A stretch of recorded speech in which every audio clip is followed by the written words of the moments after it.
I'm excited because we have two master painters here, and I mean, a question that a lot of our customers have, and something I really want to make sure that our customers understand is what makes Fine Paints of Europe better than domestic grade oil-based enamels? So, back in the day, Benjamin Moore had a fabulous product, Satin and Pervo. Used to be a green label many moons ago, and it used to level beautifully. It dried to a beautiful hand-rubbed finish is how they used to sell it. That's called rheology. And it was just a beautiful product to use. It had durability, hardness, had all the qualities that a customer wants on wood trim or metal trim. And then EPA or regulation stepped in, and they had to modify the product. And the product we got today is probably 50%.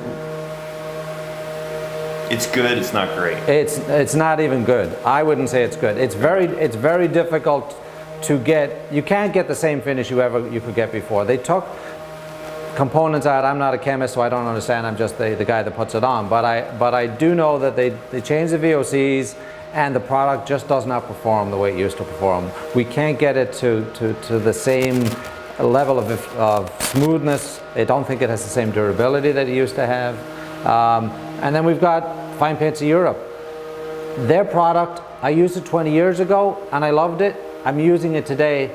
I haven't seen it change in terms of getting worse. It's actually gotten better. I think they've reformulated some of the products and made it a little easier for us to use, but it still has the same durability. It still has all the good qualities that a good painter wants in a paint. So I'd like to add this to what Ciaran was saying on Satin Pervo was a product that was hard, was cleanable, and that's what customers expected. Also, there's the element of the painters that painted back then, and you have to talk to somebody that had painted. I think the last time Satin Pervo that we're talking about, put your hand over your heart, was about 1997. And anybody that specified as either applied it or was a consumer that purchased it, or their professional livelihood, because they specified it like a designer, was based on how it looked. They all love the Satin and Pervo. I think it's too simple an explanation to say that they took out the VOCs, because there's other things that have changed in the formulation. Right. And I'm not going to speak about why manufacturers change their products. Satin and Pervo is still a good product. I wouldn't say it's 50%, I would say it's 70% of what it used to be. Okay. That's my own opinion. We use a lot of it. I mean, Justin had a project at the Seattle Art Museum where we did the front entry walkway bench in Satin Pervo.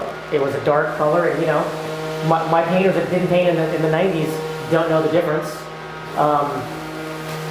But this leads to the question, Justin. You say, so is there something special about European technology? And it's not European technology. It's actually not incredibly, it's not like rocket science. It boils down to what are the types of ingredients that you're putting into the paints. When you're talking about innovative technologies, that's like low temperature paints or paints that reflect low temperature paints and like intumescent coatings that can fire up to 1,000 degrees. That's high tech. I don't think oil enamels are high tech. I think the difference with the Holland lac is that there is absolutely no fillers in it. It is actually like comparing like a cheap whiskey with like a single malt Islay Lefroy 50-year Scotch. Right. It's pure. If you've never painted before and you open up a can of Holland lac, I mean, it smells like nothing else. To the painters that painted in the old days, we're opening up and we're going, oh, that's the smell of it's going to make me look really good when I paint this. And then painters that don't know any better are like, oh, what's that smell? Is it rotten? I mean, you know what I'm talking about. Right. It has a unique smell. It brushes out forever. It lays out. It makes you look like a good painter. So I think it's a traditional oil-based enamel that has existed before, and I think it's just not manufactured. Number one, I think people want to.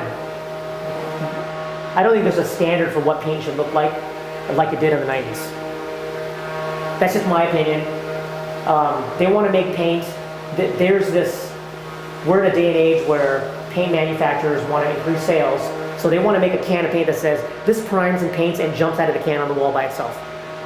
When the reality is, you take a product like this, yes, it can look really freaking good on cabinets and walls, but you have to know how to use it.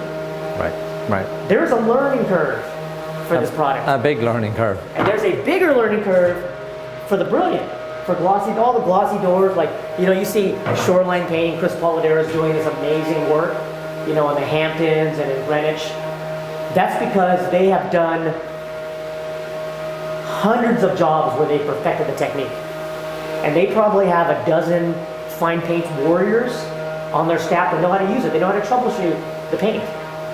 So I like to use the analogy when comparing, let's say, a product like Hall and Lac Satin versus Satin and Pervo.